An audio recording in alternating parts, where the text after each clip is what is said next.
All right, so we're going to be live streaming Candace Owens' first episode of her new series, Bride of Charlie. She's finally crossing the Rubicon. Look, I know that she's been doing all kinds of crazy shit for the last 6 months, well, years actually. But when it comes to the Charlie Kirk Yeah. saga, she's been doing, yeah. Oh, I'm getting a reverb. Just a second. Just a, all right. Hold on a second. Hold on a second. So she's been doing, as you know, she's had crazy conspiracy that she has been promoting, but she's still mostly laid off Erika Kirk. And as you know, Olivia, she told her viewers, she told all of us that if Erika Kirk asked her to stop, then she would ask her to stop her Yes. investigation. Of course, Erika Yes. did finally ask her to stop, and that did not work. And but she's been still, I think, mostly handling Erica more or less with some kid gloves and for Candace, right? But Yeah. Candace announced recently, as you know, a new series. It's called Bride of Charlie, and tonight we're about to watch it, the first episode live. And it's supposed to be an investigative series, an expose on Erica. And by the way, y'all, if you're wondering why you cannot post comments, I don't know what the hell is going on with YouTube, but it I'm is gonna go not. try to comment right now. Let me see if it lets I me have been comment. trying to post comments. It won't even let me Yeah. do it, or when I do it, Hello.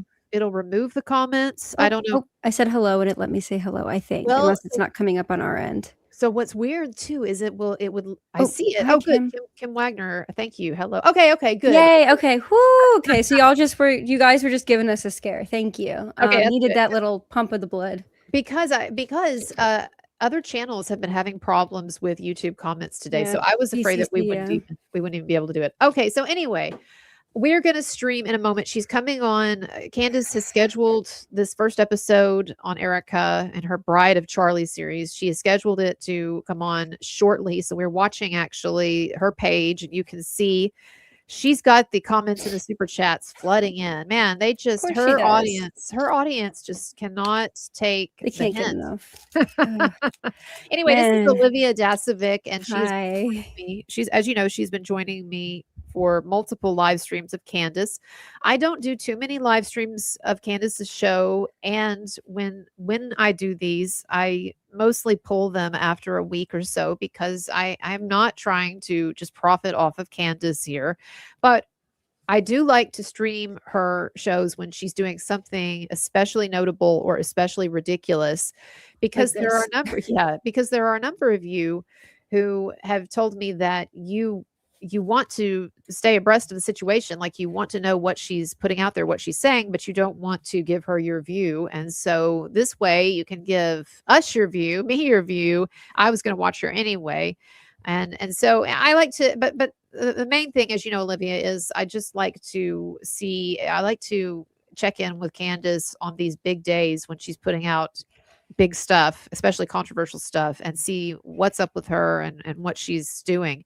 A couple of things I want to get out of the way. All of our links are below. So Olivia's got a YouTube channel and she's on Twitter. And so you can find those links below.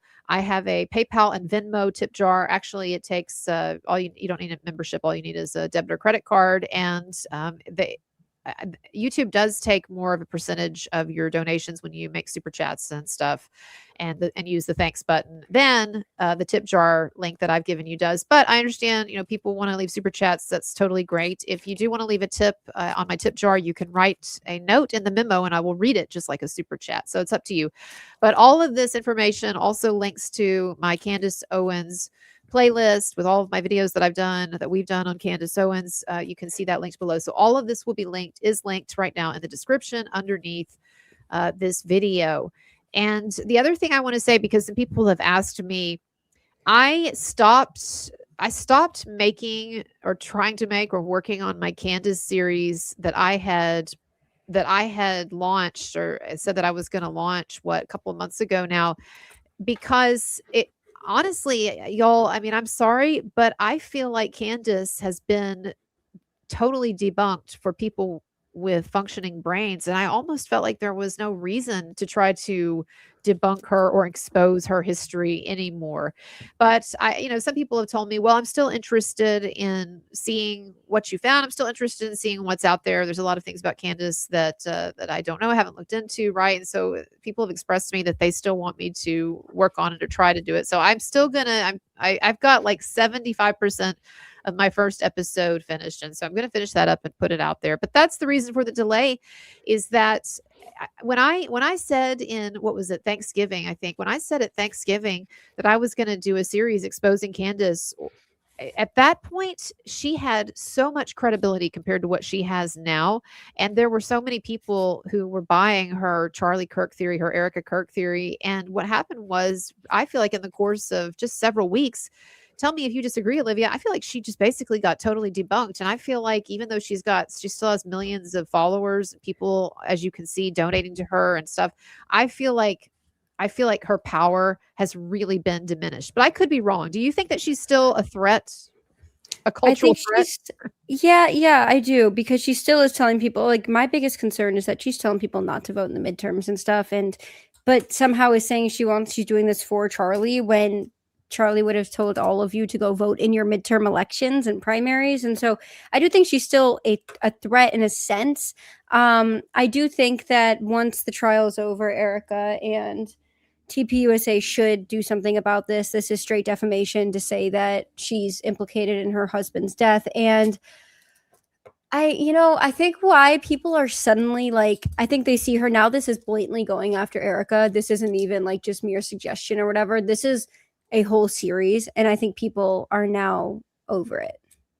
I do think people are over it, and that's another reason why I'm really reluctant to pour any more energy into this. And honestly, I felt like I was finished with covering Candace Owens more or less completely, and then she did this. So I guess that this is what I'll say. I have a couple of things really quick to say about the topic of Erika Kirk. We've got 5 minutes till Candace goes on. If you're just now joining, we're going to be streaming Candace's first episode in her new series, Bride of Charlie, exposing Erika Kirk.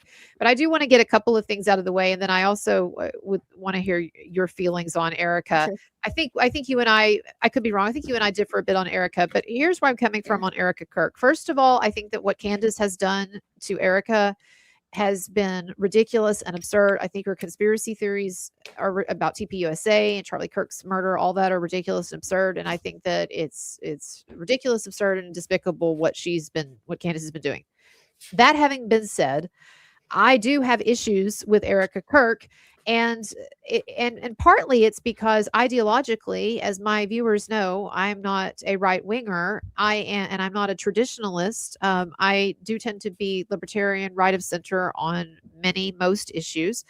But I disagree with Charlie Kirk on a number of things, right? But one of my issues with Erika Kirk is that she really has been promoting a traditional view of femininity and a traditional role for women, and I do not see that in her own background. And there's nothing wrong with that, but what I see of her background is someone who has spent decades pursuing success in a masculine professional realm, and she's a highly educated woman. She has advanced degrees. I think she's still pursuing a doctorate or a second doctorate wanting she has started foundations, she's started businesses.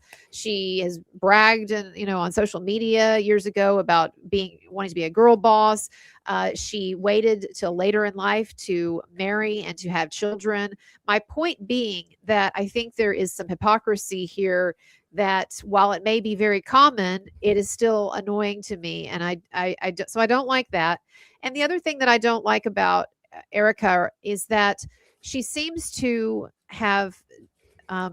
be painting a picture of her life that is more traditional than, I'm talking about her dating life, that it's more traditional than what the reality really was. And I'm speaking specifically of the interview she did, I don't know, a month ago, where she talked about how when she was in Manhattan and she was single, she wasn't even dating. That in fact, the Lord basically miraculously brought Charlie to her through a kind of a job interview, or what she thought was a job interview. And she was talking about how she didn't understand how her roommates could go out drinking with a different guy every night, and it didn't seem cool to her, to paraphrase.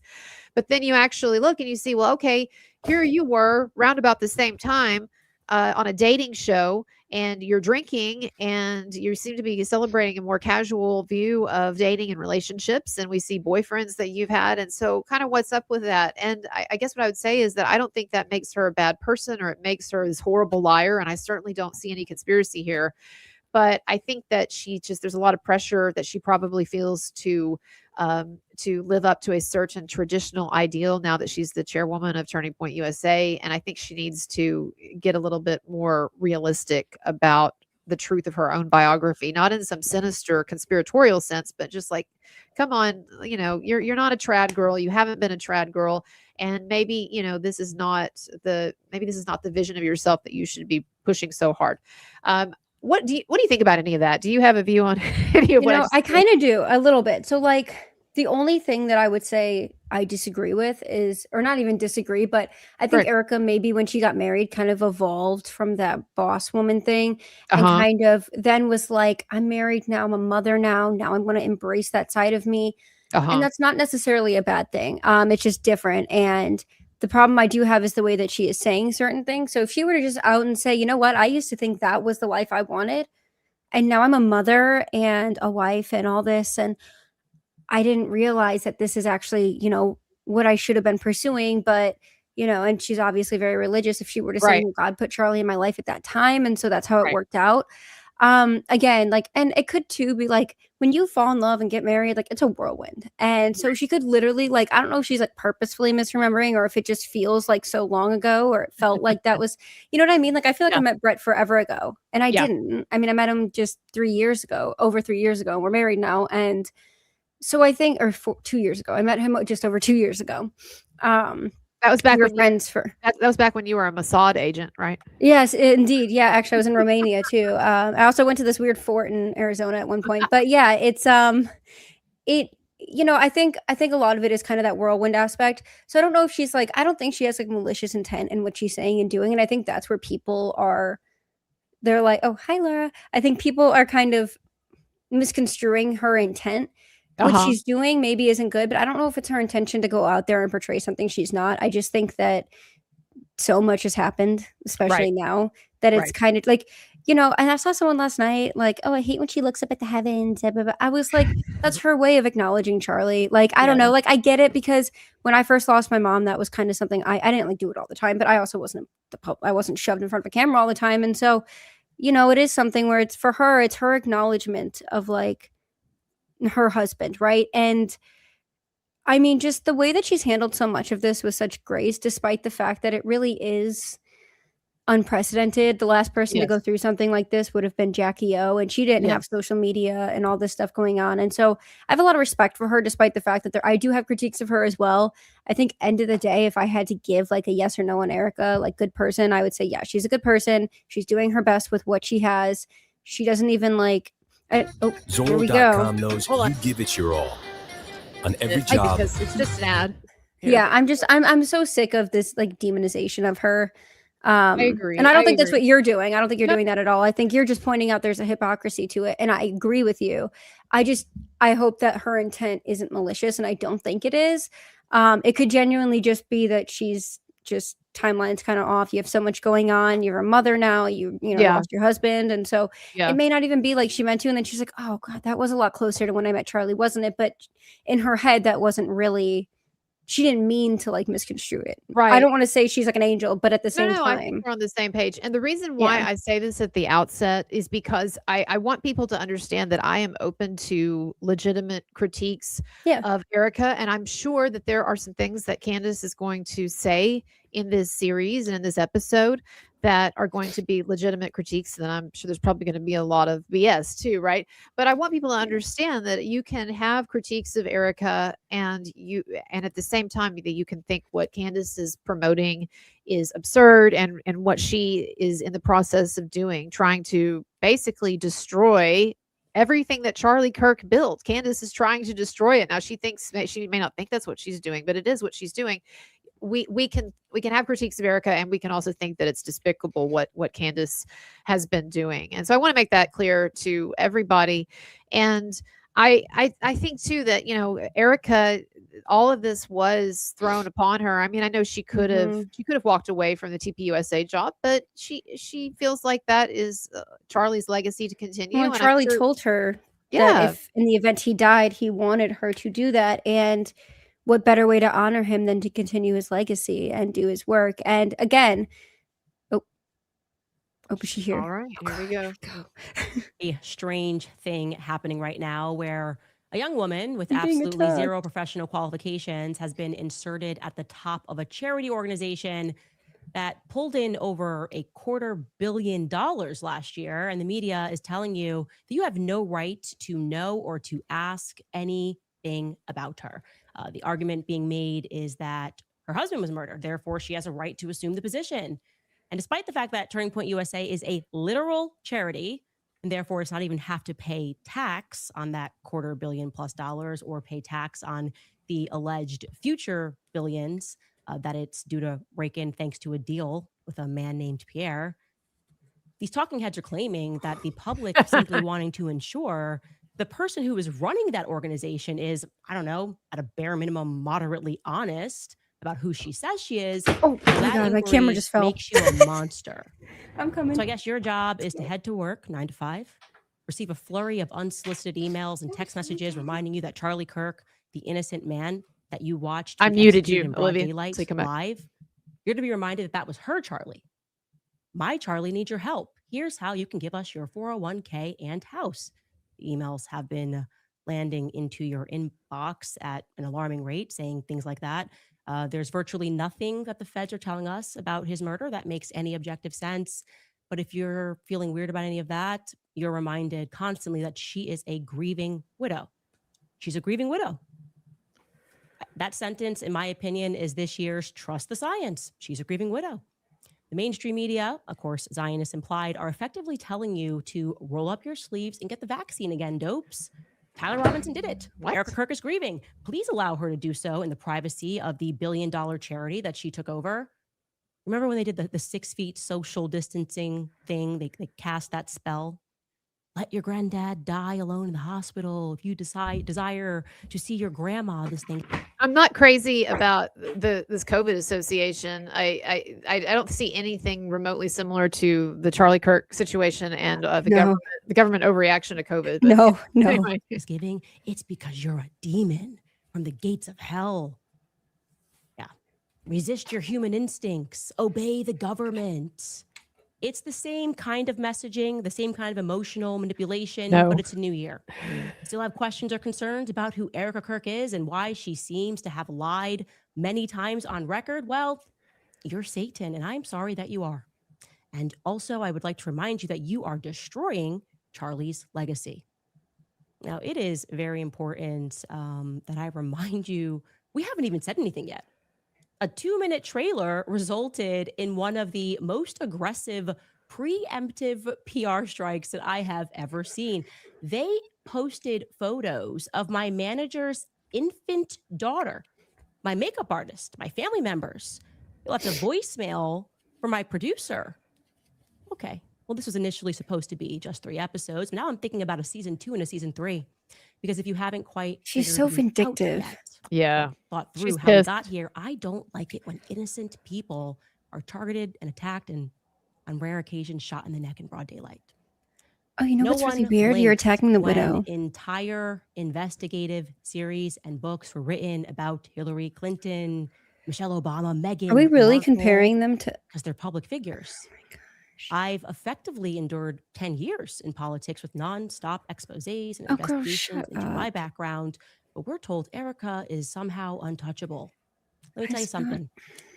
The truth does not require a multi-million-dollar PR campaign. It also does not fear inspection. So welcome to Bride of Charlie.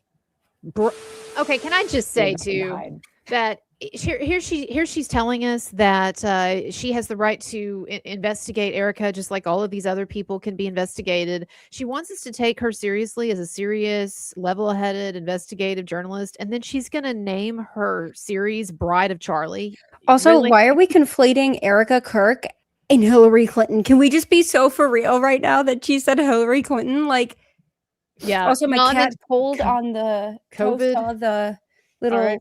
little wire and was like, "Oh, look." It doesn't matter. Boom. That's fine. All right, we're gonna keep going. Yeah, it's crazy.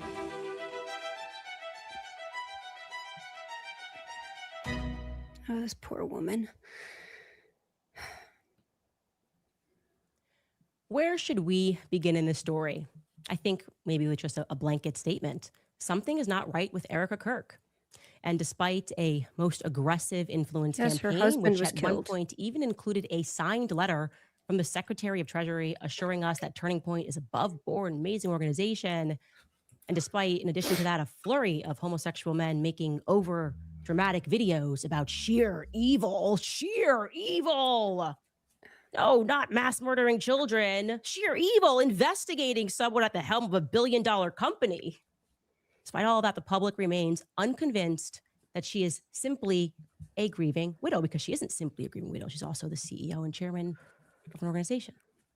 In fact, during our preparation for this series, an investigative journalist named Elizabeth Lane went viral on X because what she authored about Erika was brilliant. It just was objectively brilliant. It gave voice to what millions of people worldwide were feeling, but didn't exactly know how to express. And I'm going to read you her words in their entirety because I think it's very important, okay? Elizabeth Lane wrote, "I'm going to be blunt. I have reached the point where I find Erika Kirk to be deeply disturbing, not because of rumors or gossip, but because of consistent, observable patterns of behavior. To be clear, Observable. everything I say in this post is my opinion. I am not claiming this is a fact. I am saying this is what I think Erika Kirk is." Sorry, I was looking at a text someone was sending me about something I have to do after this. Did she mess up another word? Did she mess up Observable. I'm getting an echo on you, by the way. Speak again. Weird. Oh no, it's fine now. It was weird for some Oh, reason. There was weird. an echo that Okay. moment.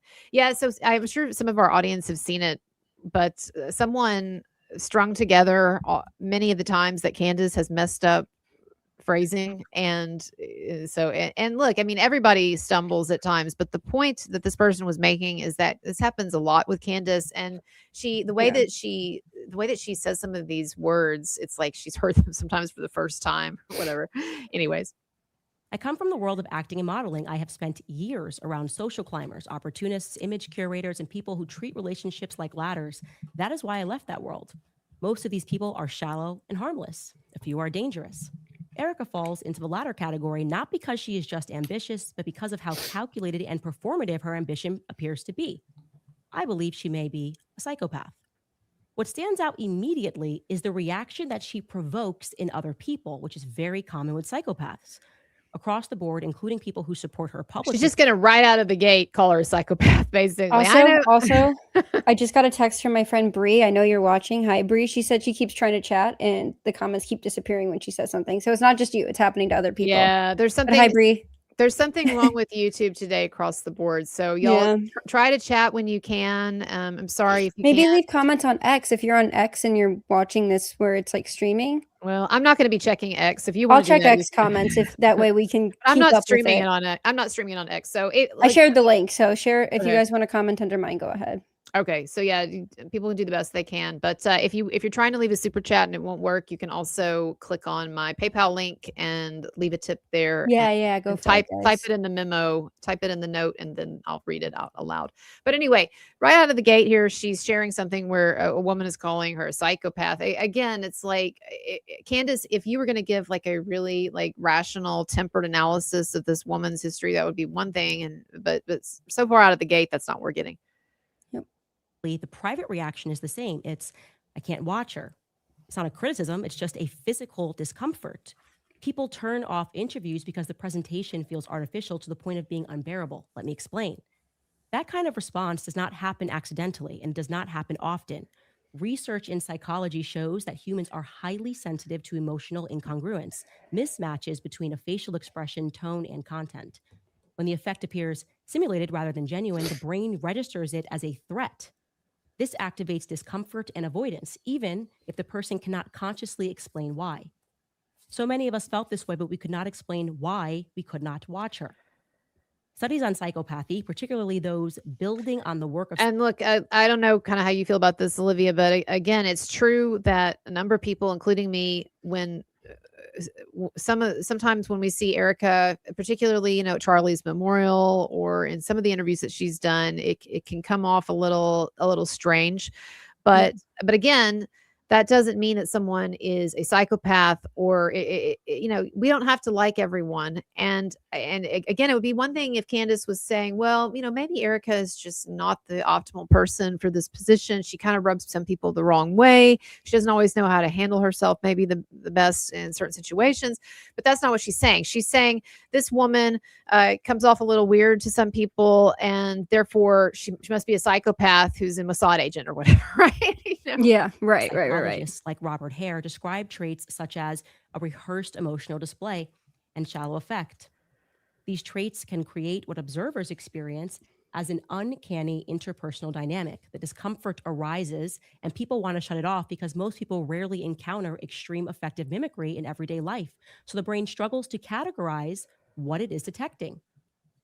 Erika is attractive enough, and she had every tool in her possession to sell this organically, except for one thing: emotion. The entire story of what happened could have helped her sell this fully. She really would have been the last person on earth to be a suspect if not for the FBI's terrible mistakes, Turning Point USA's lies, and her very fake performance. Plenty of attractive, ambitious women move through media spaces without triggering that response, even though we know what they are. This is about something else, an extreme disconnect between presentation that she puts out and the perceived authenticity. Erika is not the archetype of a model actress seeking money and fame and then settling into a quiet life with a wealthy, good-looking husband. She is the wolf type who wants to be in the place of that husband. She is not born for a supporting role. She's a decision maker. She appears to pursue proximity to power, moving fluidly between television, nonprofits, branding opportunities, and ideological spaces that maximize her exposure. Her previous partners are guys that women like her would date: muscular, jacked, good looking, even though they are not people with huge potential. They are all somewhat established. They are good stepping stones until the right person shows up. Now, looking at her previous partners, I would say that Charlie probably was not her type visually, but he was exactly what she was looking for in a man: potential to be a great power. What Erika was looking for is the same thing Hillary Clinton was looking for when she met Bill. She recognized that Bill Clinton was her ticket to power, the power that she could control, and she was right. She realized that she could create a great brand out of him and herself, and they still are a brand, the Clintons. No one in this world can say that those two love each other. They are a brand that works. That's why she's sticking around despite Epstein and Lewinsky. Also, if you think Bill is the decision maker there, you must have never been in close proximity to the Clintons. She moves the game. She is the decision maker.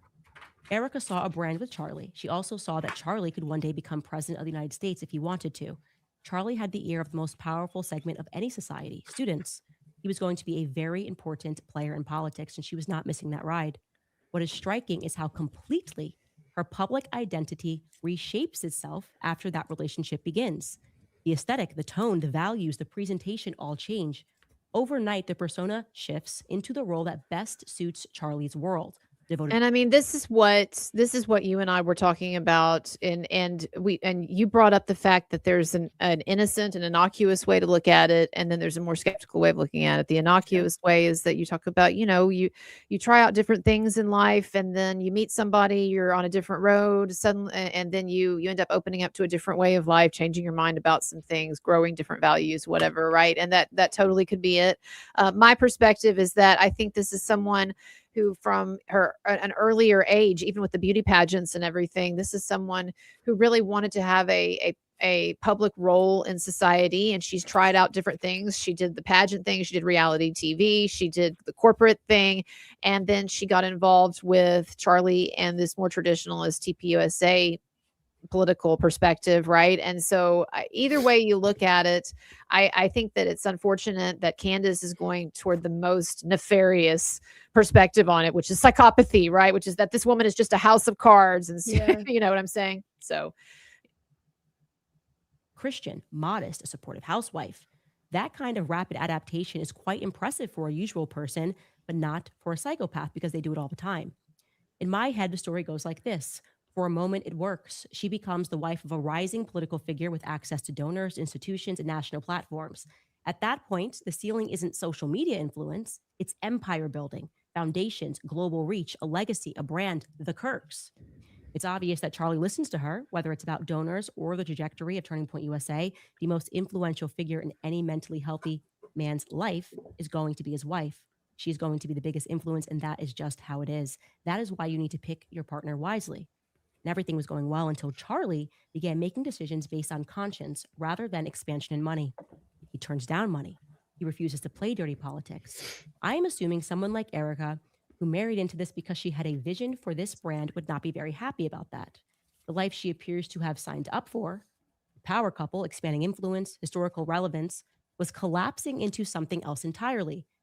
Domesticity, housewife, kids, and now Charlie refusing to accept the money that can make him a global power. A supporting role instead of center stage is not her thing. Her husband died a few days ago, and she walks onto the stage as if she was born there. It comes naturally to her. She knows it and she wants it. Just days after her husband's death, she was already laying out ambitious plans for the company over Zoom. It's obvious she was always deeply involved in the business and knew exactly where to pick up when her turn came. What people struggle to watch, what makes the screen unbearable, is not grief. It's the absence of emotional continuity. Performances can be learned. Trust me, as a former actress, I can speak to that. But emotion cannot be improvised or mimicked if you've never experienced it. That's why I think we are dealing with a psychopath who has never really experienced these emotions and does not know how to play them. And audiences feel it instantly. It's fake. Again, this is just my opinion. It's a good place to start.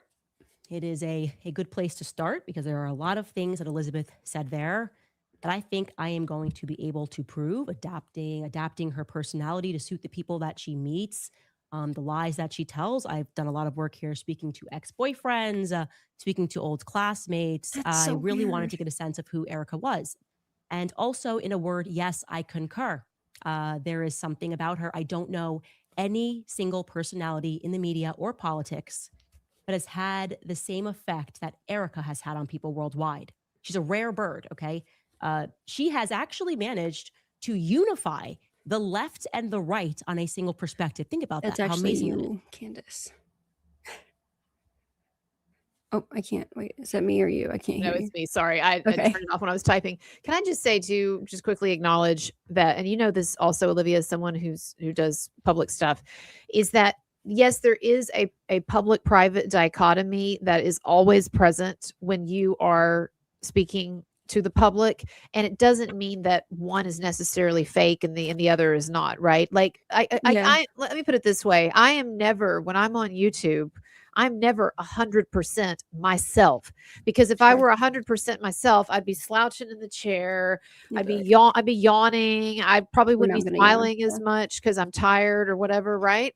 And so I guess what I'm saying is Candace is really leaning into this thing of like, oh, when Charlie died, she was able to get up on that stage and she was able to put on this big performance. Well, she's had a history of being in pageants. She was Miss Arizona and doing reality TV and stuff. To me, that kind of showmanship does not mean that she was not also legitimately feeling these things, right? And so again, it's just I think that it's a simplistic way of looking at things to say, oh, she's really good on stage and therefore it must Well, be fake. and she's saying like, oh, she was emotionally just like inconsistent. Yeah, like grief does that to you. Grief will make you inconsistent emotionally. You'll be super Right. happy one day, and then Right. the second you remember that person's gone, or the second you smile at a memory, you are sobbing. And I went through this with a close family member, so I can say that. I know exactly what it's like to go through those volatile emotions when it's so unexpected. You're happy one day, you're sobbing the next. We just lost and at the end of last year, both of my stepmom's parents passed away very close together, like 34 days apart. One of them was expected, one of them was shocking. And I will say that not just me, but my stepmom has just kind of been, trying to get by, and you're kind of all over the place. And Right. she still got up and spoke at the memorials and still did all these things. And just Right. because there wasn't a camera in her face, she's not getting criticized, and she shouldn't be, because that's totally normal. But to just like, I don't know. Yeah. And she can have a past, but like you're interviewing her ex-boyfriends. That's so weird. This is a married woman. That is so weird. Well, the question is again, why? And I think this is what it comes down to is that, look, I think it's legitimate to look at Erika Kirk's past and say, your past does not line up with this really ultra traditional trajectory that you're suggesting for other women. But I think that it's really messed up to be investigating her like she's the president of the United States or something. This is just a political organization. It's no mystery that it went to Erika Kirk after Charlie died. That's what he wanted. Like, what is Mhm. it? What is really at stake here? And that's been my whole problem. One of my big problems throughout this whole saga is that Candace seems to invest this TPUSA Charlie Kirk story with a lot more significance, and I'm not trying to shade him, but a lot more Yeah, significance than it really needs. This is not espionage we're talking about. I don't know. We'll see where she sure. goes with it, but And one last thing before we get started again here, I just want to say for her to critique Erika for going out on stage during his memorial, I feel like there'd be critiques in saying she's hiding something if she hadn't gone on yeah. stage. Like she can't win no matter what she does in the eyes of people like Candace. So I just want to make that note. Yeah, I agree. Again, and also I'll say this as well. The fact that her background is in pageants, that pageant the pageant presentation is not very authentic, and that's why we You tend to suck it up and you go out there. we tend to make fun of it even because it's a little too showy. It's not Yeah. authentic like a podcast or something, right? So I guess what I'm trying to say is that it would make sense to me that Erika ended up being a little bit off in some of her public presentation or a little bit All too she knows. a little too showy because that is all she knows, right? She doesn't it's not like what you and I do where actually authenticity is what we're trying to project. With her, with Right. pageantry, as you know, it's a different thing. So anyway, we'll see what she Correct. says, but Say what you will about Hillary Clinton, but she had a true following on the left, right? It was a bloody match back in 2016.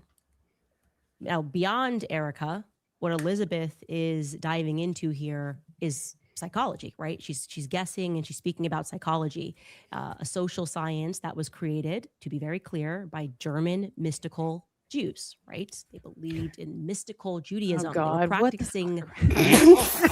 Now, if you are a regular viewer of this show, you know that I have sort of obsessed myself with this history over the past 2 years. The books Jews, that we read yes, in we book know. club, all about the very dark history of modern psychology and its direct relationship to child abuse, trauma-based mind control. That's what the book, The Assault on Truth, lays out. This person wasn't Sorry, just she's so an sad. author that was guessing when he wrote this book. He was in control of the Sigmund Freud archives and lost his Oh, entire stop career. that shit about Freud. I love Girl. I'm a big Freudian and neo-Freudian. I love psychoanalytic theory, and I just hate it when Candace keeps going after Freud because, like everything, she picks and chooses things, and then she gives a distorted Yeah. perspective, and whatever. But Yeah. I'll tell you the number one sign that you're dealing with someone who doesn't know what they're talking about with Freud is that they call Freud a coke addict because he was not, and that just shows me that this is someone who's bought the sensationalized BS line on Freud. Drank the Kool-Aid. And also, how's she going to say that psychology is dark and evil? And at the same time, didn't she just read a psychoanalytic perspective on psychopathy here? So I don't know what we're talking about. Just trying to ring the alarm on what these scientists knew. He explains that they abuse children with the goal of transforming them into future psychopaths that can be controlled. That is the science that was brought here to America via Operation Paperclip. What began as Project Monarch in Germany ultimately became MK Ultra in America. The Manson murders, the 60s. Oh God. I'm sorry. Girl, this is your cup of tea. She just brings it all back to everything has to be connected to MK Ultra and And the the Jews. 1960s mind control and Jews. Isn't it just convenient how no matter what Candace is talking about, it comes back to that. The Jews, yeah. It was our government, CIA gone wild after the assassination of JFK. For drugging and experimenting upon citizens with the explicit goal What does this of have to do with controlling Erika? minds, social engineering, making people get into a formation. Well, Olivia, if she's going to do with Erika what she did, for example, with Emmanuel Macron and his wife Brigitte, True. I would imagine that Yeah. she's going to try to tell us Gonna that tell us how we're mind controlled by yeah, Erika or something. yeah, basically that Erika is some kind of agent or she's affiliated with the Illuminati or MK Ultra, whatever. These are indisputable and historical facts. This brought forth the dawn of serial killers in America. Too many of them with What? curious ties to the military. Oh my god. Yeah, MK Ultra was a military grade program. Truthfully, behind every unthinkable crime is a deranged psychologist. Can we get back to on a Erika? prescription tablet. If you Seriously. think that MK Ultra ever stopped, I hope that Olivia, I fall for it every time. Damn it. I fall for this I know. every time.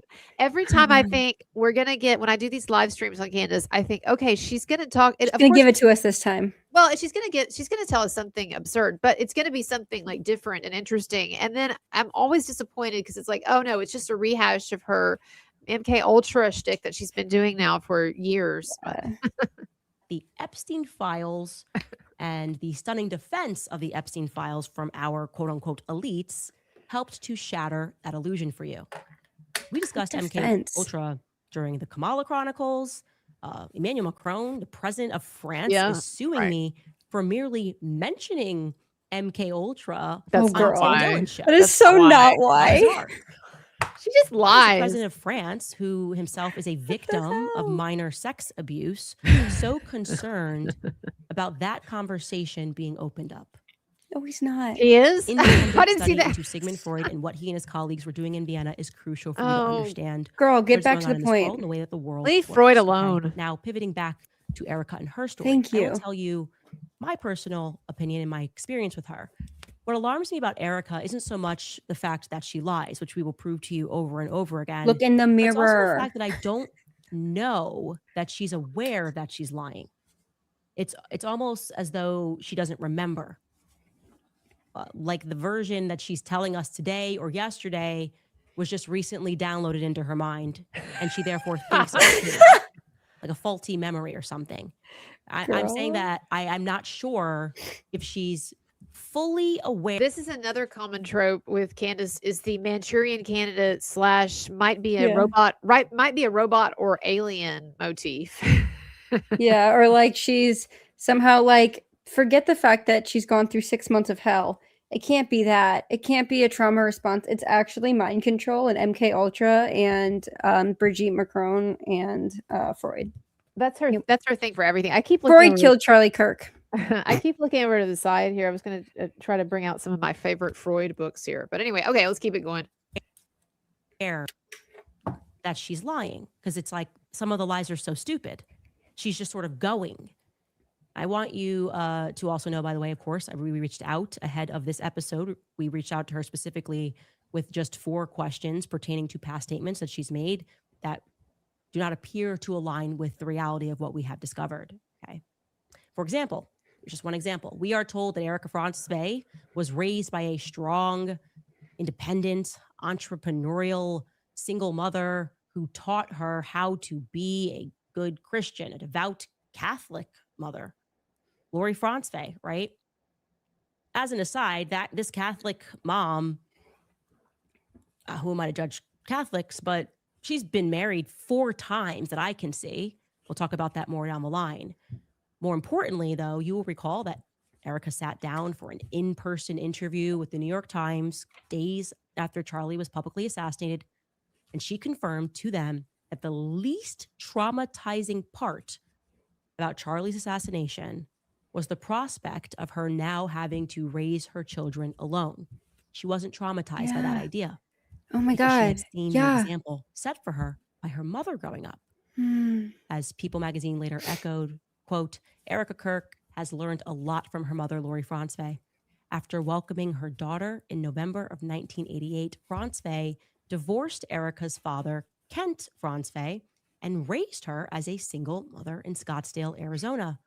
Lori spent nearly 2 decades working for General Electric before founding multiple companies in the network security industry, according to her LinkedIn. So you can see they're seeding the public with the idea that you can raise kids and be a single mom and also be a CEO and boss babe it. Okay. The only problem is that it's just not true.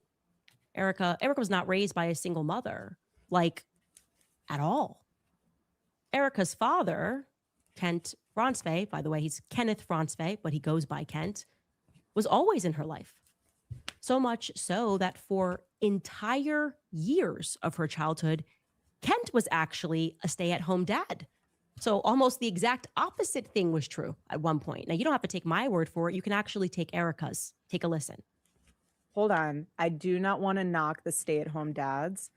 I do not. There are some who had to who temporary have to switch that role. That happened to my parents a long time ago. Granted, again, they got a divorce, so that probably falls into your bucket. But I am an anthropologist. but my dad was a stay-at-home dad for a few years, and I gotta say it was really sweet and really special. I was 4, but that was, of course, it's not an indictment of the morality of no, I'm but if talking you're about- saying from the it's a- get-go, it's an- I want to be a stay-at-home, it is a imbalance. Dad. It's an imbalance of nature. So, stay at home dad for a couple of years. She remembers it. So, I would assume started at 4 for a couple of years. People don't typically remember being 1 and 2. And now he wasn't in her life. Now, to be clear, Erika was 10 years old when her parents divorced in 1998. So her father was very much a part of her early childhood, and he did not stop being involved in her teenage years either. I've spoken with classmates, past boyfriends, and people are generally bewildered as to why Erika is now publicly representing as though she does not have a relationship with Kent, the man that she claims is her father, at least. Or also something she fails to mention is that even if you removed Kent, Erika was raised with her stepfather in her home, a man named Larry Ginta. In her high school yearbook, actually, Kent is included, her father, biological father, in a collage. And so are his parents, her grandparents, Carl and Elaine. So we can reasonably assume that her father was in her life. We can also assume from that photo that Erika was exceedingly close to her stepfather too. You can bring that back up and I'll show that. But he's featured there too. You've got Larry in the photo because he has been a fixture in her life since before her parents' divorce was ever finalized, because both he and his son are also in the collage. I confirmed with classmates Larry and Lori were together since Erika's elementary school days. In other words, Erika grew up in a situation that is now termed as a bonus dad. Both her biological father and her stepfather figure were present and all living in and around the Scottsdale area. So why this little public misrepresentation? I would be super offended if I was a stay-at-home dad. And then suddenly you've got someone saying, it was all alone. My mom did it all by herself. Now you will see throughout this investigation that there are a lot of little wrinkles like this in Erika's story. The question is, what broader purpose do they serve? Because I thought about that. And I remember reading in Xavier Poussard's book, Becoming Brigitte, that it is actually an intentional strategy of deception, a strategy used by the media in creating and curating a legend about, in this case, he was talking about Brigitte, how the press would intentionally make minor edits or overlook. Here's the thing again, this is her old bag of tricks. It's like a lot of smoke and mirrors. And so she started off with something that is semi-legit to again point out the way that Erika likes to contextualize things about her biography a certain way that might not always be on target with reality, right? But then we get now these tangents about, well, this is what people like Brigitte Macron do, and it's all this smoke and mirrors of like, this is how Candace is so good at pulling people in. She'll find one detail or fact that it's like, okay, that's a legitimate point, and then she strings that along with all of this other crazy stuff. Yeah. So certain dates, small adjustments rather made over a long period of time, a date wrong here, an age miscalculation there, just ever so slightly, because minor tweaks over a long period of time aren't noticeable, even though they ultimately amount to a big lie. This is exactly what I have found to be immediately frustrating about examining Erika's life. Minor tweaks that almost look like they could be mistakes. And you go, but really? Do people make these kinds of mistakes? Let's start with her birthday. Okay. I mean, they do actually make these kinds of Yes, actually. Yes, She was Candace. born on That's November the thing too. I've talked 20th, about 1980. Sorry. I've talked about myself now with this podcast, that I do. I've talked about myself probably hours and hours and hours if you were to put it all together. And I guarantee you, there are things that have come out of my mouth at times that I'm like, you know what? Why am I saying that? It's not even actually like, is that really the Was case? that actually, like, Yeah, was that really it? sometimes you just say stuff, and it's not like you're trying. It's not because you're trying to create some false impression or put together some false composite of who you are. It's because sometimes stuff just like comes out, and so again, like I've critiqued Erika. There are legitimate things to critique about her, but the sinister, nefarious, conspiratorial angle and all the smoke and mirrors that Candace does, where she's now tying it to CIA, MK Ultra, and she's saying, oh, all of these tweaks together. It's like, come on. In Cincinnati, Ohio. Great. There's a newspaper relic announcing her birth 2 weeks later on December 6th. It tells us that she was born at Good Samaritan Hospital. Fantastic. To Kent and Lori Francevay. Check. Amazing. By the way, it's just something to note about Good Samaritan Hospital. A little fun fact. That actually used to be the U.S. Marines Hospital. Oh, my God. gosh. One that once upon a time caused a little bit of a scandal for unethically experimenting on brains Girl. of No, patients, the brains see, of patients. no. Anyway, the story goes that the U.S. Marine Hospital just up and decided to gift the hospital to the Catholic sister. So look, everybody, I just want to say this is perfect example of Candace Owens' smoke and mirror show right here. She points out an innocuous fact. This is where Erika Kirk was born. This is the hospital, Good Samaritan, that she was born in. Then she links it to something else. In this case, it used to be a Marine hospital. And then she says, ooh, government, they did experiments. Therefore, Erika Kirk must be some sinister, I don't know, government plant or something, of charity out of the goodness of their Marine hearts or something, because our military is known for that, just being really, really kind and giving up hospitals. Point is, we learned from this newspaper clipping that Erika was born on November 20th, and she maintains that birthday today. But oddly, that would be news to her parents. Kent and Lori, for whatever reason, think that Erika was born 2 days later on November 22nd. We know this because of their divorce filings, which took place in 1998.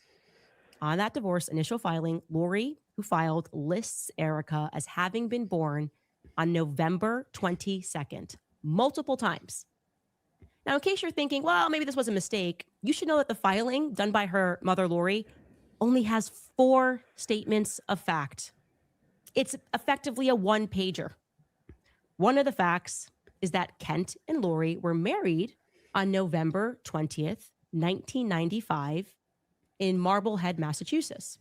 Wait, my mom texted me. I'm sorry. So we're critiquing her birth certificate? Is that what's going on? For Her error? birthday. She said something about her birthday, and it was actually 2 days. I don't even know. It reminds me of like the Trump Obama birth certificate bullshit. Oh my gosh, which yeah, is one of the yeah. things. Which is one of the things that I really dislike about Trump. That whole saga. But anyway, Yeah.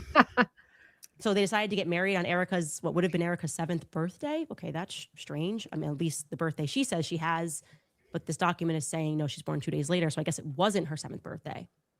Attached to this document, which was filed on July 20th, 1998, is another document that I can only assume was scanned in with an intention to.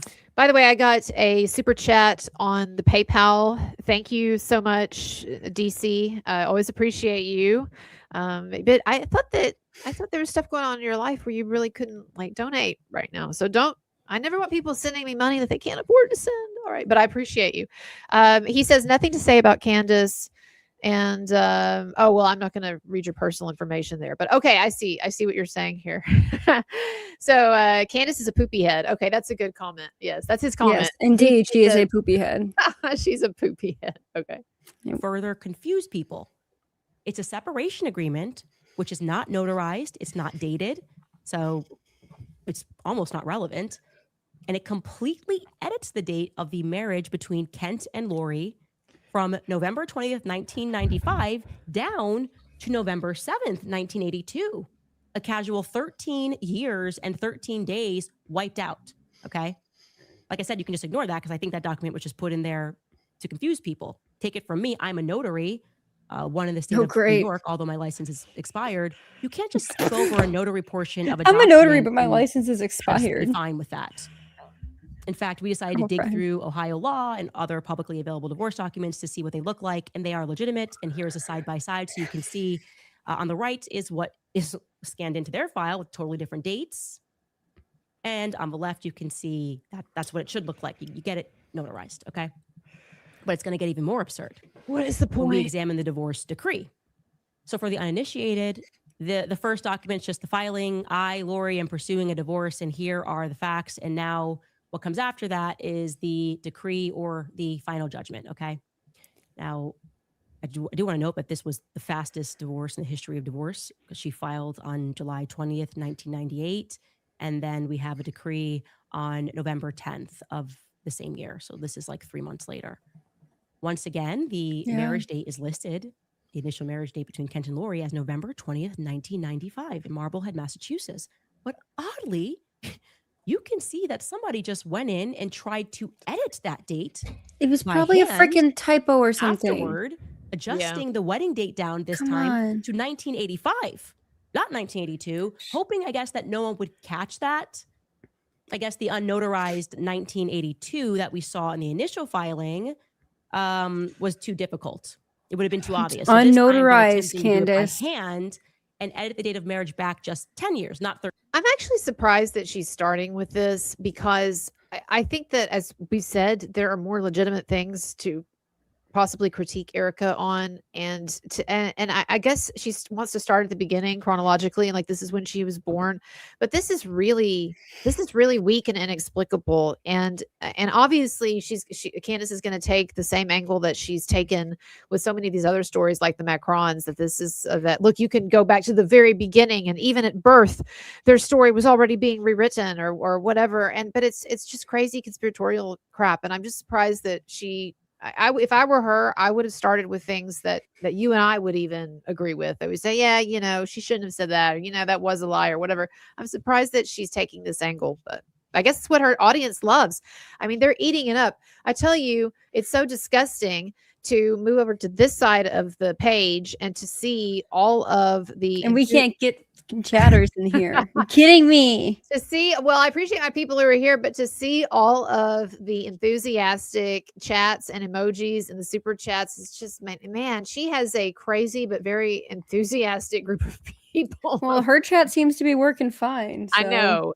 Hey, I have a conspiracy theory about that, YouTube. What is up with the fact that my chat is malfunctioning? Others' chats have been malfunctioning today, but Candace has no problems. This is something that your boss Tim Pool brought up, not the chat issue, but he brought up the fact when I did that interview with him, when Jessica Krause and I went to see Tim and we talked about Candace on that show, on that live, he brought up the fact that Candace Owens, the things that she has done and said, particularly in relation to the anti-Israeli / anti-Jewish sentiment, that other streamers, other YouTubers would not get away with that, and that YouTube has censored and has demonetized and punished people for far, far, far less. Yes.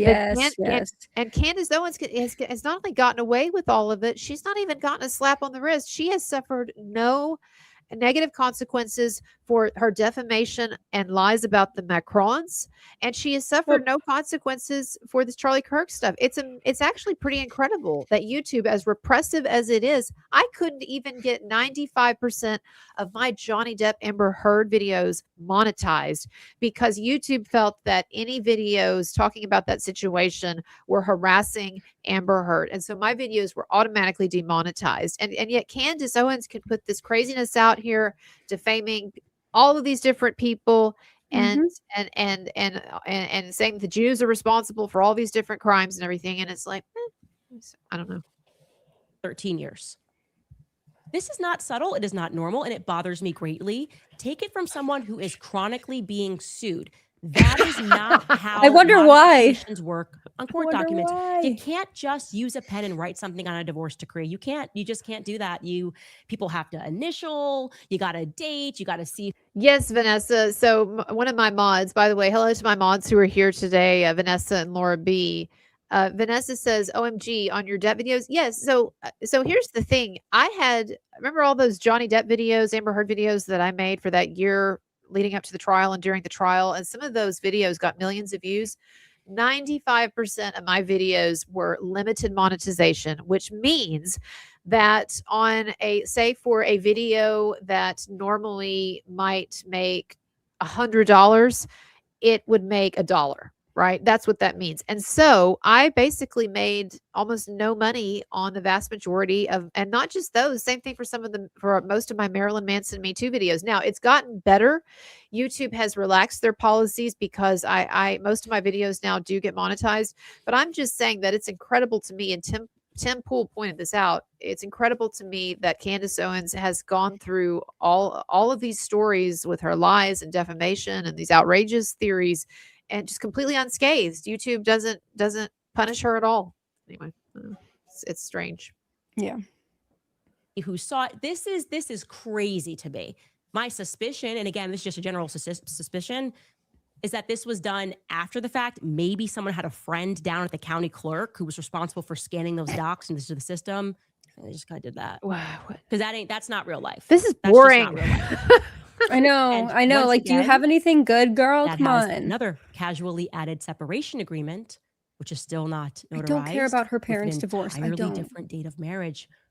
And the crazy part is that the separation agreement, in that separation agreement, Kent Francevey is waiving his rights to an attorney with no notary present. He just agrees that Lori's lawyer can Yeah. represent him on everything. Yeah. Okay. So what are we to discern from this? We are at 4 different plausible marriage dates between Kent and Lori Francevey. That does not across 2 documents. matter. I should also add that I could not find a single trace of their alleged marriage in Marblehead, Massachusetts. Doesn't mean that it doesn't exist, but I couldn't find it across any date. And Marblehead, I would like to know, is certainly an interesting town to pick. Of course it is. Of course it freaking is. Place of the Marine Corps. Ugh. We're going to keep hearing the Marines coming up throughout this entire Girl, I'm just shut saying the groundwork here. Up. I should note, to be responsible here, that there are divorce-related documents that are available in Ohio online that we simply are not allowed to have access to. Like, people have privacy. That makes sense. So it's entirely plausible that they went in and fixed these glaring errors that for some reason a judge, we're supposed to believe a judge, signed off on this many wacky different dates.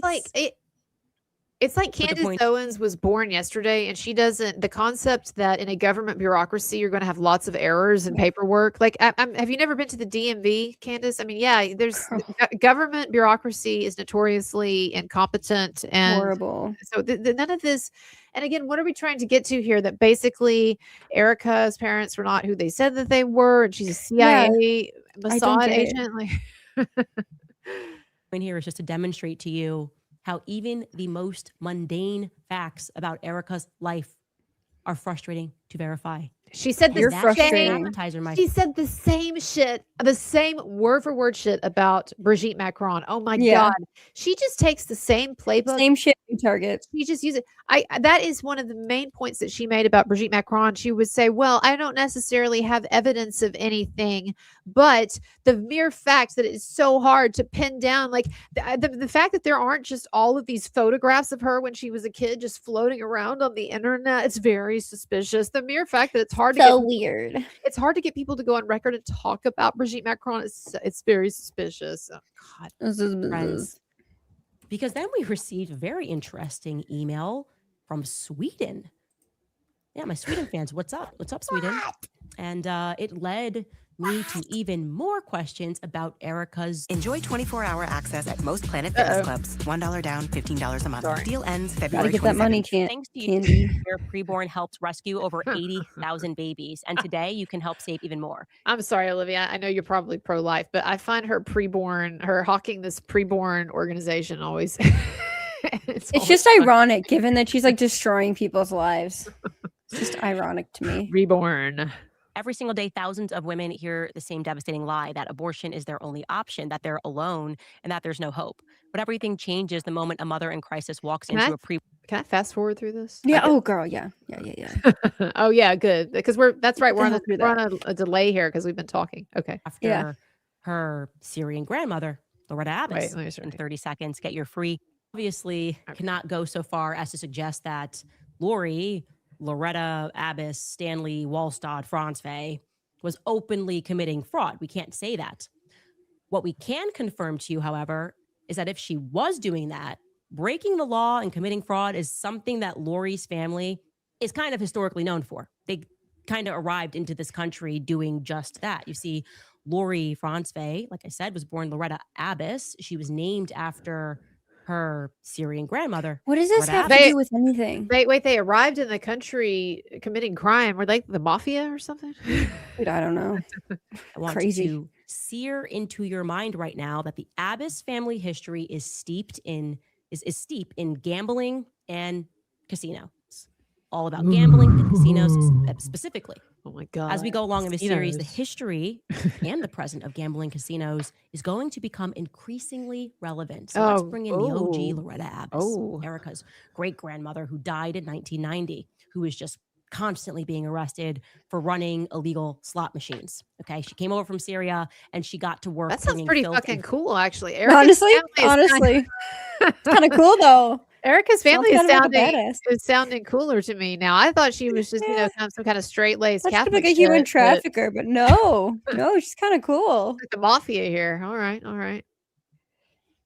fraud in Pennsylvania. You check out this article from 1941 where she testifies that she ran numbers. It says Loretta Abbas of Washington, Thomas Roberts, whatever, testified that they engage in the numbers business and have been arrested on numerous occasions. They That's explained numbers business. their role in the numbers lottery without giving any direct testimony against the defendants. Okay, here's another one. We could keep going, but here's another article from 1944 where she pleads guilty to a lottery charge. Ooh, a Before the lottery court, She wasn't charge. lying. She's always arrested on a lottery charge.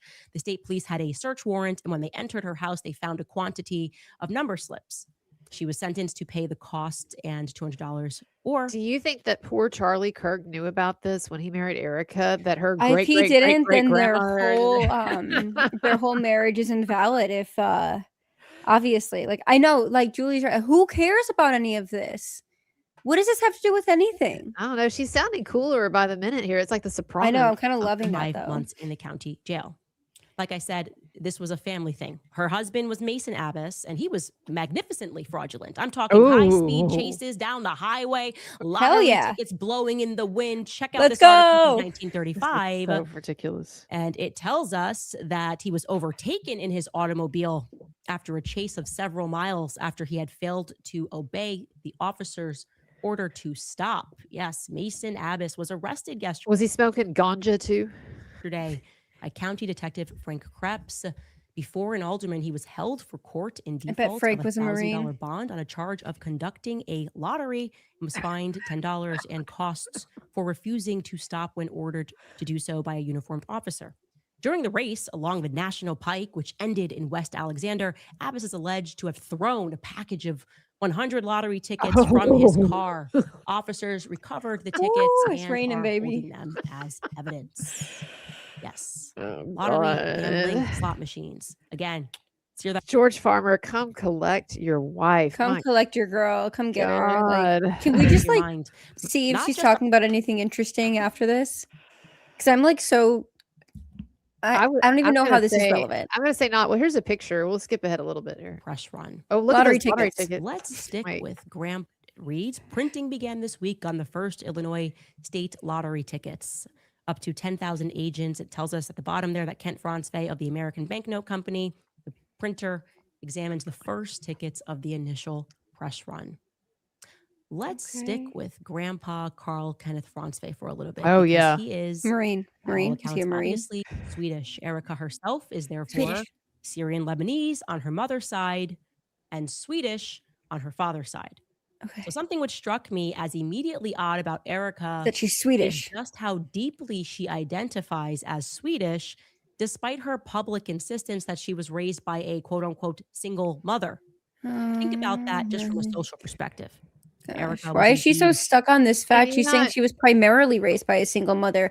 I would always tell people I was raised by a single father, but my mother was still in my life, but my dad had primary custody. Like it's What does it probably have to just do- that. What does her Swedish heritage have to do with debunking that she was raised by a single mom too? I don't. Because the Swedish was her dad's side, and so she Well, no one's and- but denying that she has a dad, but it's right. She doesn't even deny she has a raised dad by who a was part of single her life. mother. Wouldn't you expect her to identify more deeply with those Lebanese Syrian roots? no, I wouldn't. No. Right? You might even Particularly really. because it's, let's just face it, it's just people are more accepting of a Swedish, white background traditionally. Yes, than and she than looks more Middle Swedish. Eastern Muslim. But yeah, exactly. So yeah, I don't know. understand it if she resented her Swedish roots. Like, my dad didn't do anything, and so I'm not even doing anything with the Swedes. I don't even like being Swedish. This is boring. Yeah, Okay, screw the sorry. Yeah, let's Swedes. skip ahead. So I looked it up. Skip Mhm. that a It means little. grandfather in Swedish. Like, she's maybe she doesn't, but it's cute. Okay, maybe she's not. All right, we're gonna move on a faking little. Oh, we got a family tree. Okay. wrinkle. Okay, good. Which brings us to a point where we should introduce you to the family tree so you can just kind of see what's going on here, because this Family far scandal troubles me Why deeply. didn't you put their kids Is in Erika it? lying? Is she mistaking? Is she making a mistake at all? Or is she accidentally actually trying to tell us the truth? Let's take Girl, a what look do you at some mean? other interesting tidbits. On March 21st of 2019, Erika visits with Charlie. She's in Jerusalem with Charlie, what is known as Zion's Gate in Jerusalem. She posts a picture with a pretty curious caption. It reads in part, meet Darla, a Romanian Jew that now calls Israel home. She was sitting by my family's dedication sign for restoring the Zion Gate in Jerusalem. Oh, Okay. why is Erika describing the Zion's Gate as her family's dedication? Speaking of which, It's probably a why plaque. You know, does you can get like her dedicated to one-time plaques. roommate, Nicole probably that. Rothstein, allege that half of their family, referring to her and Erika's family, is Jewish? Doesn't make sense. She also claimed that after Charlie's assassination, that Erika, she was online going back and forth with people, that Erika was her best friend and her cousin. Nicole Rothstein said this. Now, I want to be clear, the Rothstein family, the Zion's Gate is their dedication. Nicole wouldn't be lying if she posted that it was her family's dedication. You know, I have to say, the other day I was talking to my significant other about Candace, and I was like, I just can't believe how big a following she has. And he said to me, well, because he thinks she's full of shit too. But he said to me, well, she does tell a good story. No, she doesn't tell a good story.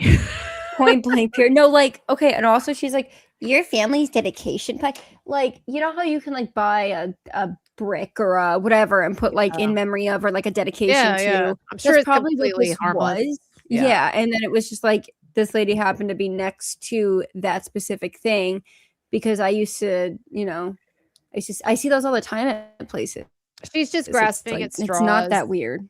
And she's grasping at straws, and she has a really stupid audience that just they eat it all up. So True. Erika? True. Also, how did Erika and Nicole Rothstein get so close? Remember, Erika presents that she was raised by a single mother on the Lebanese side. If Erika is telling the truth about her paternity, then Nicole Rothstein, I want you to understand who this would be to her. Nicole Rothstein, it's going to sound ridiculous, but this is the reality. Ridiculous. Erika's telling the truth.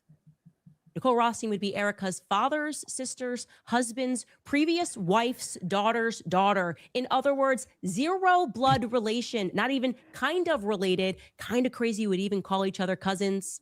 People do that. It's cool with my cousins, my cousin. Okay, cool. Erika goes a little further though. Erika also posted a lovely tribute to Alan Rothstein, Nicole's father, online. She calls him uncle. Uncle? Whoa. If Erika's telling the truth about who her parents are, to Erika, that would be her father's sister's husband's previous wife's daughter's husband. Suffice it to say, again, absolutely zero blood relation, and yet Erika is extraordinarily close to him as well. Now, you can show you on the family chart just how removed this is. It's insane. Okay, but we actually couldn't even fit it. It's so far removed. So you've got her aunt, Carla. How does this tie into anything? But Jack was also previously married to somebody else, which you see there named Edna. And this is Edna and Jack's line. This has nothing to do with Erika Franzwey. Again, how did she get so close to these people? Why is she referring to them as her family and declaring that Zion's Gate, which is actually their family's dedication, which has nothing to do with her aunt Carla? Why is she saying that that's her family's dedication? That makes no sense. Oh my gosh. I'm struck by this. My brain hurts. We could imagine how it could make sense.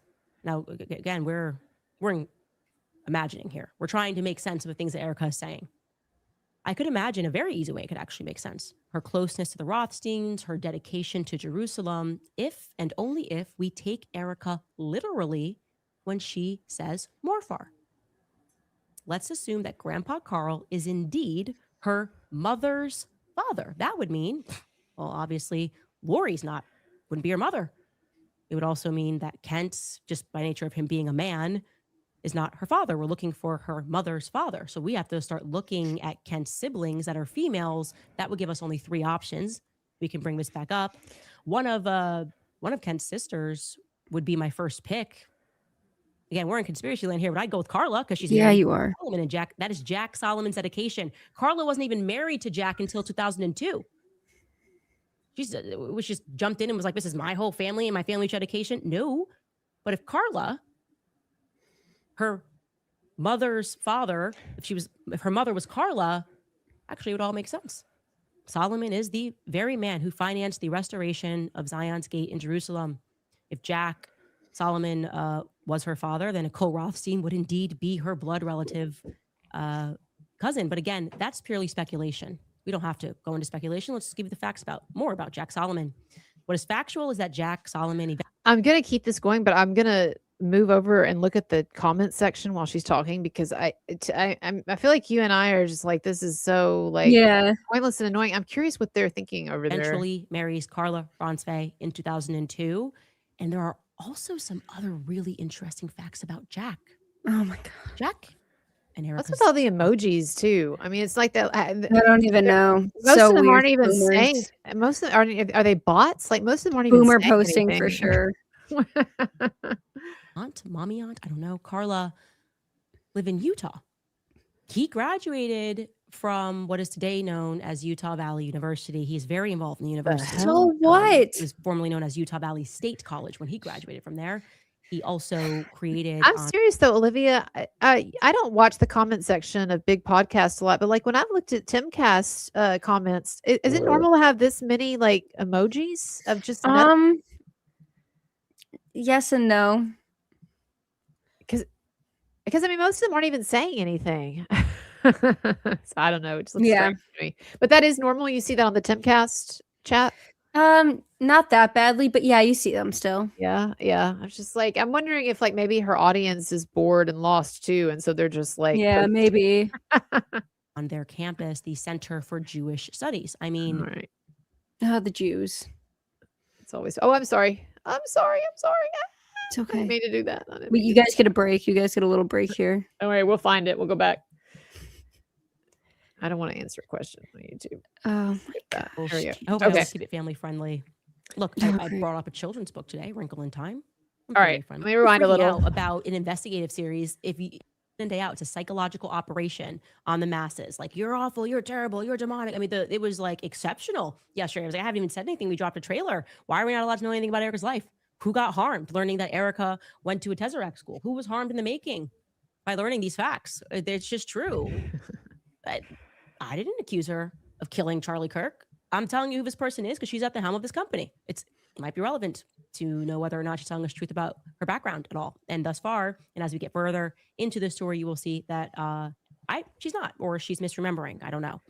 I'm not going to assign. She's trying so hard to try to buy good grace from people by saying that. Background.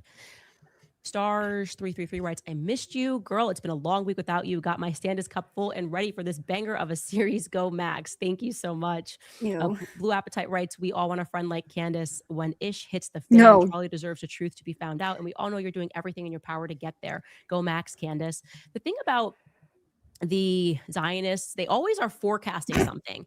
Why are you freaking out about an investigative series if your whole premise is she's just an innocent grieving widow? Don't you appreciate how stupid you look? You're basically saying she's not a grieving widow. Obviously she's not, because if you investigate her, you're going to find something. Like, are you guys we're not. We're smart? Saying leave her the frick alone, dude. Like, oh, interesting. Don't harass her. Great. So what are you going to investigate?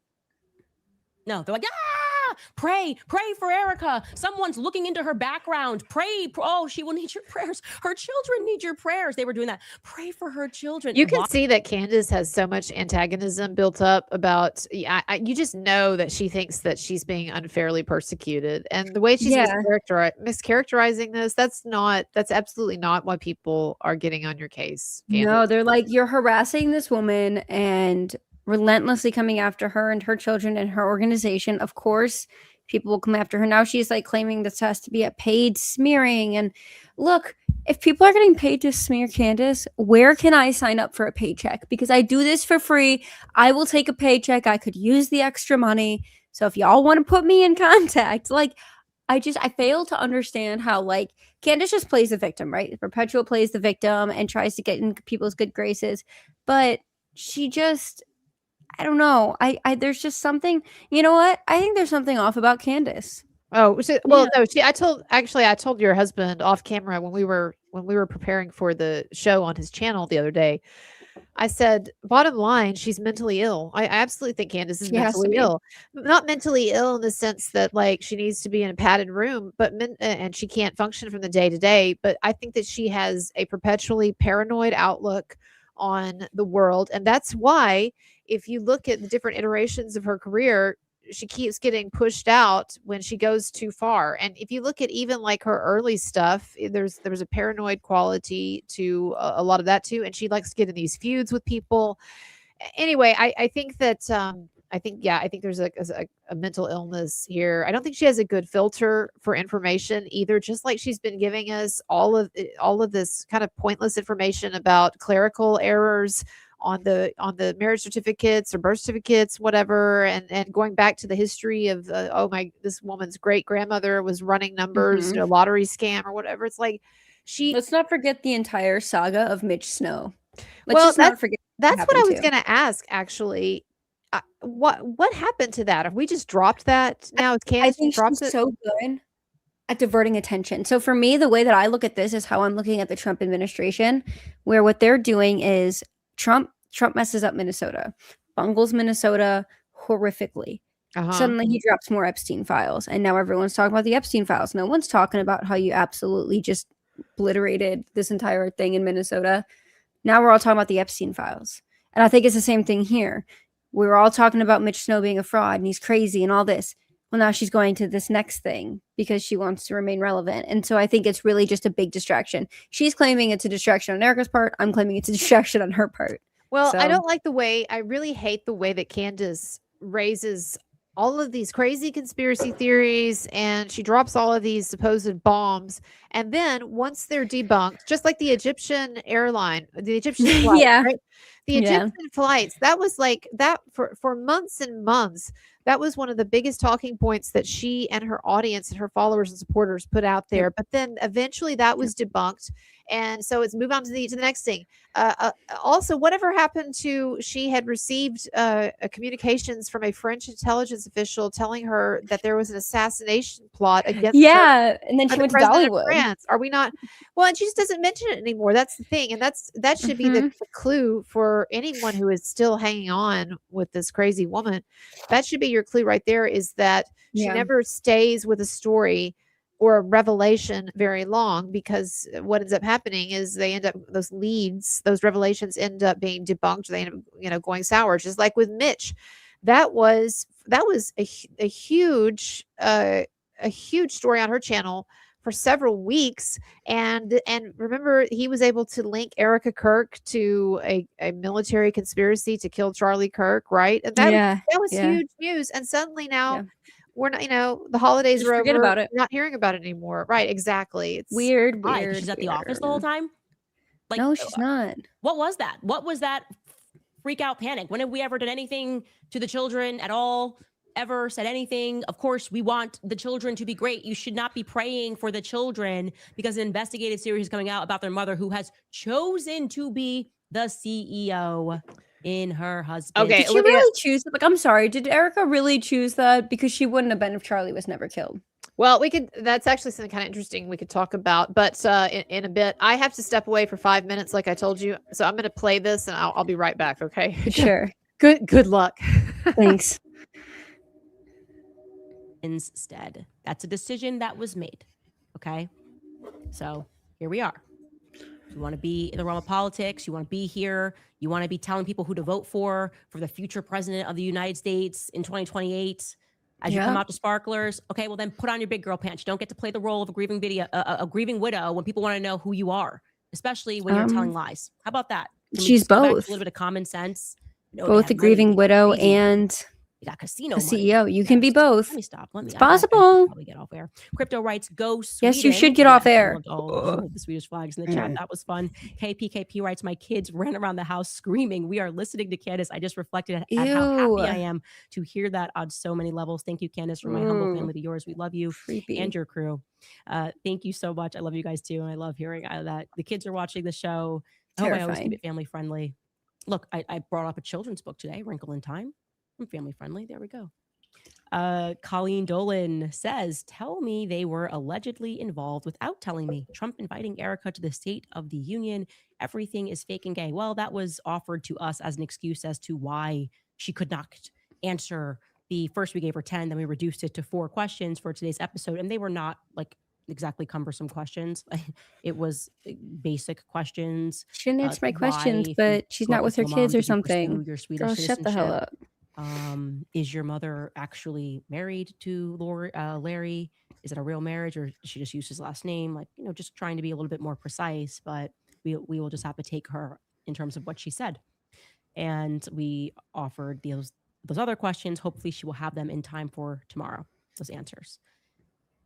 Fergie writes, in my 10 to 11 years of experience in this fight, those who tell you that you are spreading disinformation and then they tell you that you hate are the exact ones that you should be following and that are over the target. Those who tell you that you are spreading disinformation and then tell you that you should hate them are the exact ones to follow, and they're telling you that you're over the target.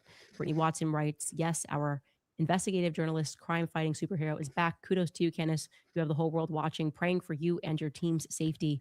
Christ is king. Yeah, crazy. I've never seen it in politics. I'm not being funny. I've never seen it in politics. As ugly as it's been, have I ever seen people posting infant children because they're upset over a trail? That's crazy, okay? I can't stand Ben Shapiro, but I would never, ever, ever direct any person to post his kids. They're his just family, to asking go after his team, questions, like they're working Candace. for him. They're just asking Like, questions. It's a job.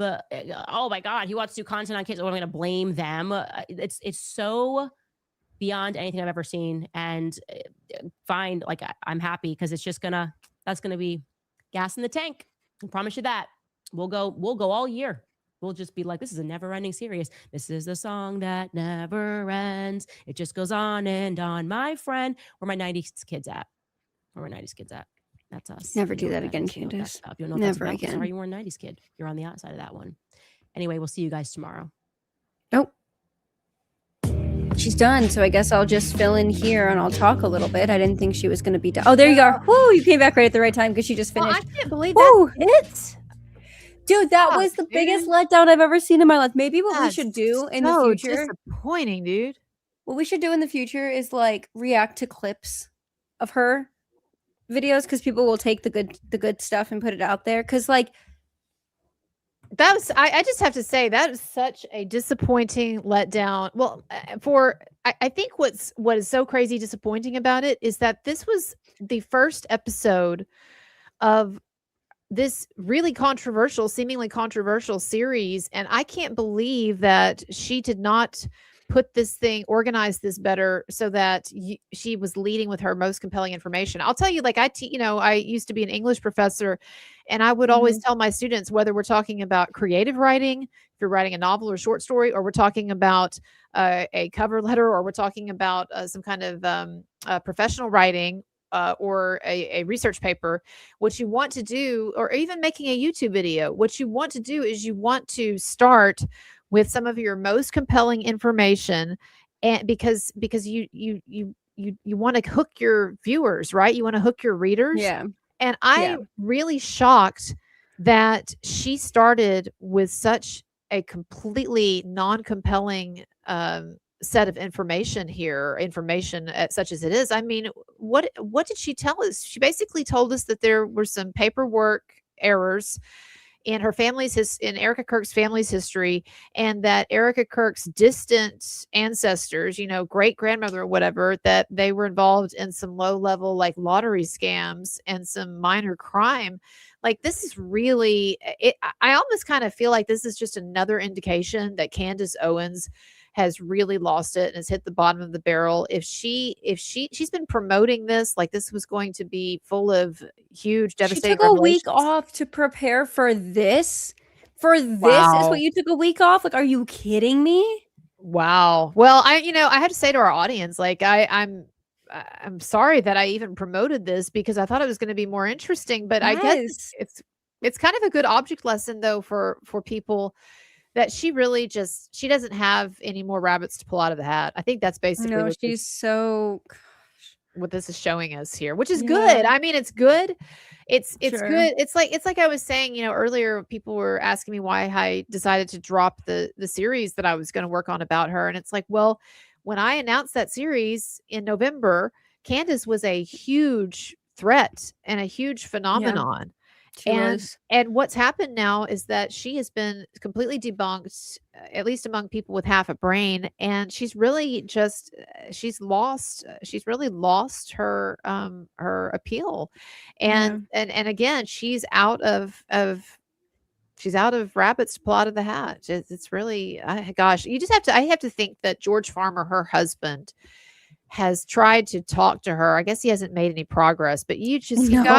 gotta know that George has sat down with her and has said, honey, we need to get out of this. And look, my one of my friends was saying, well, he doesn't care because he's worth hundreds of millions. No, let me tell you something. George Farmer's family might be worth a lot of money, but George Farmer himself is not worth a lot of money. And let me just say that also when we talk about those old time European families, a lot of that money is tied up in trust, it's tied up in estates. And I can guarantee you that George Farmer's family hates Candace. And I I'm know sure they this do. because his father-in-law is one of the biggest pro-Zionists in Great Britain, and his father and his father, her father-in-law, I should say, George Farmer's dad, he came out and he gave a public statement months ago disavowing Candace Owens and talking about how ashamed and embarrassed he was of her.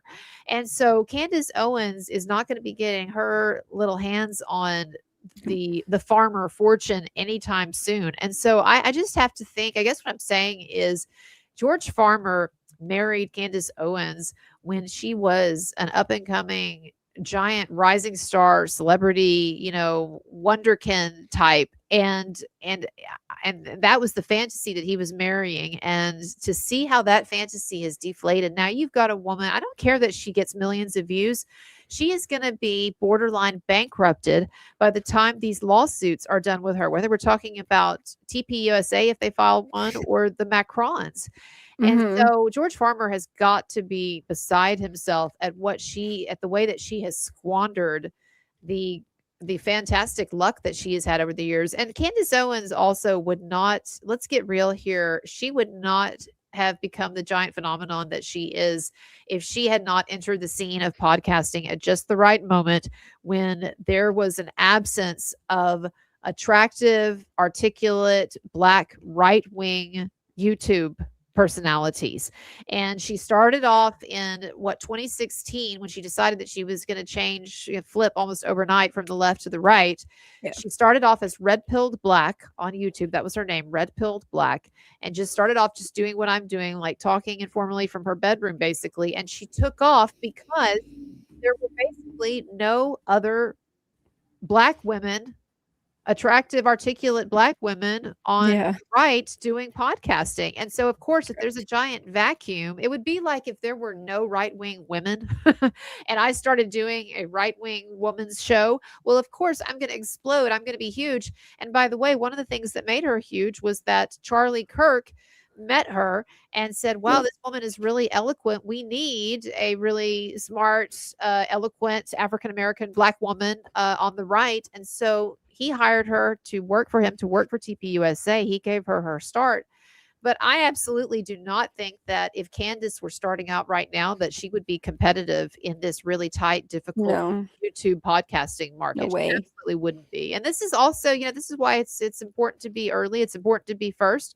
Joe Rogan, he's another one who, I'm sorry, he's overrated. I don't say that with like sour grapes or whatever. Good for him that he started early, but he's entirely overrated. And the only reason I think that he is so massively successful is because he started doing celebrity podcasting before anyone else had started it. And so now, every celebrity and their dog has a podcast or YouTube channel. But back when Yeah. Joe Rogan started it, he was a mixed martial arts celebrity. Back when he started doing it, like 15 years ago or whatever, you didn't have hardly any people doing podcasting or celebrities, certainly. And so he got in the door, he got his foot in the door early on. And of course, it takes intelligence and foresight to do that, to see those trends. But that's what's happened with Candace. And so I really do think that even though she still gets millions of followers, I think that her career really is at an all-time low, and I do think the writing is on the wall for her. And so now she's just sort of desperately pulling whatever minor rabbits out of the hat she can. But this was a shockingly disappointing start to this controversial series. Yeah.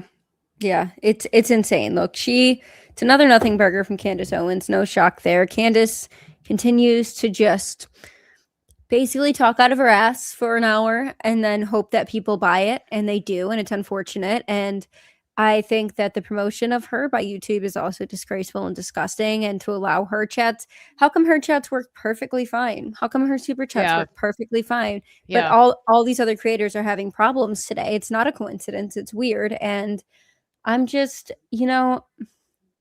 I don't know. I continue to pray for Erika and her children. I can't imagine what they're going through already. And then this on top of it is just insane.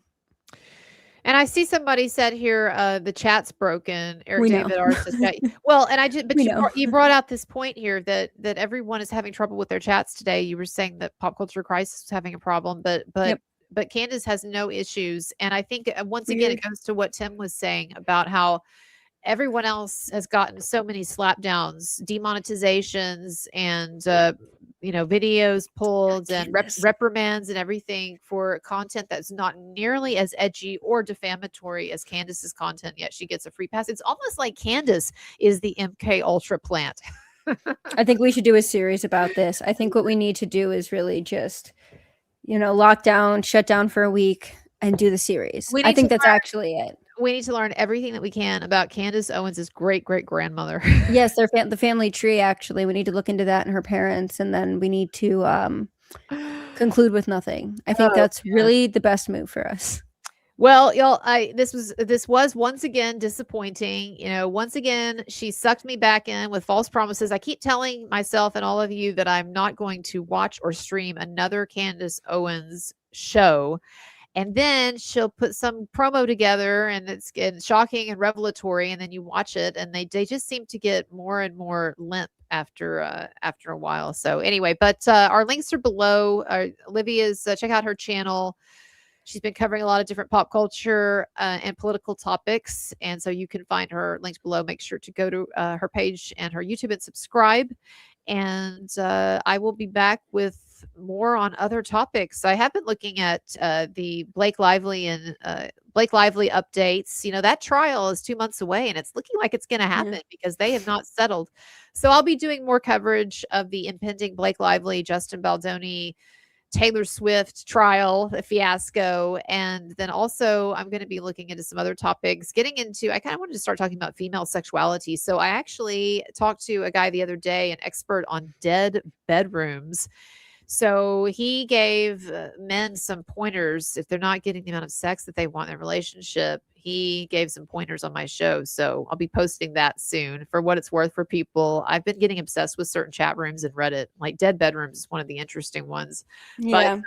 But the thing about Reddit too is that it is so left wing that there's basically nothing but leftist perspectives in some of these chats that are allowed. And so even when you get into like sexuality and stuff, there's so many comments get removed. And he was telling me that he was saying that basically the only acceptable perspective on Reddit is that Reddit's also like a champion out of asexuality. So like it's you can see even like on like some of the sexuality or dead bedroom pages, you've got the mods and they're basically arguing with people, telling them that they should be okay with sexless marriages. Anyway, Great, love that. but everybody, we will be back later with other stuff. Check out Yep. Olivia's channel and appreciate your support. My links are below. And wow, this is quite a low. I'm actually going to be going on with Jessica Krause, House and Habit tonight on her Substack. Nice. She's doing a Substack show. She has been doing a series on Candace Owens and expose as well. Yeah. And so we're going to be talking about that. We're going to be talking about this latest show. But I mean, I was just texting her earlier and she said, "How's it going?" And I was like, this is just scraping It's the horrible. bottom of the horrible. barrel. So anyways, but thanks a lot, Olivia. And thanks Yeah. again to my mods who are here, Vanessa and Laura B. And we will see you all later. Bye-bye. Bye, guys. Stream is ending.